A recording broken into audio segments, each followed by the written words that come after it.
I'm Jennifer Davis, psychiatric mental health nurse practitioner from Psychiatric Wellness, and today we're going to talk about Obsessive-Compulsive Disorder, also known as OCD.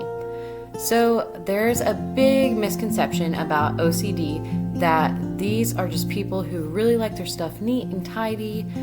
They like their house to be clean, or they like their clothes to be clean. And a lot of people, will use the phrase, "Oh, I'm so OCD." But whenever we think of OCD, it's much, much more than that. It's a serious, severe mental health condition that impacts people's lives every day and can impact their ability to function.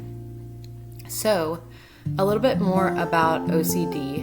What happens when a person has OCD is they have what's called an obsession. So, it's an unwanted, intrusive thought, image, or urge that repeatedly enters a person's mind and creates anxiety or distress. So some common obsessions include the fear of contamination or germs. It is pretty common for that. They have a fear of harming oneself or harming other people. The fear of making a mistake, excessive need for certainty, so need for reassurance over and over again. Intrusive sexual, violent, or religious thoughts. Or the fear of losing control.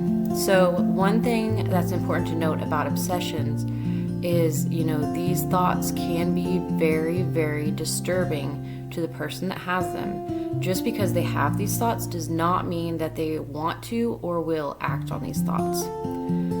They're often difficult for these people to get out of their mind. They really want to get them out of their mind because they bother them really bad. And so they have to do something to get rid of that thought. And that thing that they do is often called a compulsion. So this is what we have, obsessive and compulsion, to make OCD. So compulsions are behaviors or mental rituals that are performed in an attempt to reduce this anxiety and disturbance caused by the obsessions.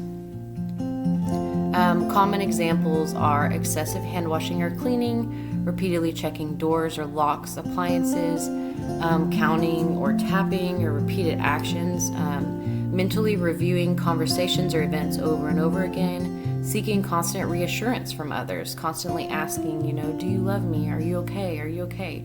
Things like that to help these urges. Also arranging or organizing items according to strict rules.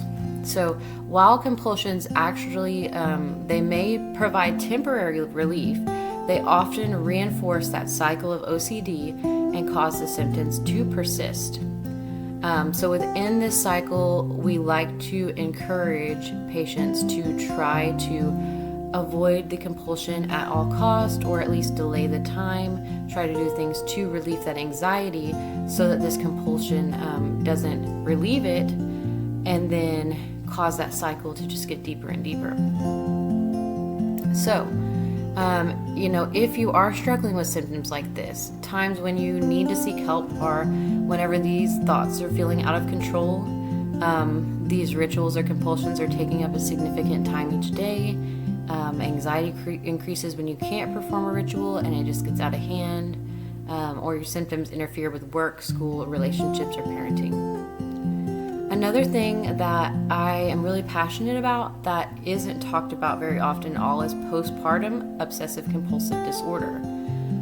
It is one of the lesser known forms of OCD, and it can develop during pregnancy or after the birth of a child. So some common examples of thoughts that a woman might experience, they might have these thoughts of accidentally or intentionally harming their baby. It's very, very scary. They don't want to hurt their baby, but they're really scared that they might accidentally drown their baby. They might accidentally drop them or things like that. They may also excessively check on the baby's breathing or their safety. They may clean or sterilize their equipment excessively, avoid certain caretakers, and seek that constant reassurance. One thing about postpartum OCD is moms are often very, very scared to share these intrusive thoughts because they're scared that they're gonna get their baby taken away. And I think that one of the most important things to know when thinking of postpartum OCD is that this person does not want to have these thoughts. They do not want to act on these behaviors and thoughts. And so mom should not be ashamed to get help for this. So effective treatment is available through medication management. We can use SSRIs to help with OCD, medications like Zoloft, fluoxetine, those kind of things.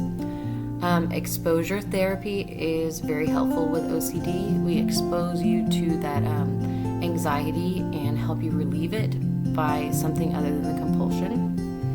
And just overall, prioritizing sleep, nutrition, and exercise and mindfulness can be really helpful. So one of the most important things to know that there is hope, because living with OCD can be very overwhelming, but recovery is possible. At Psychiatric Wellness, your journey is our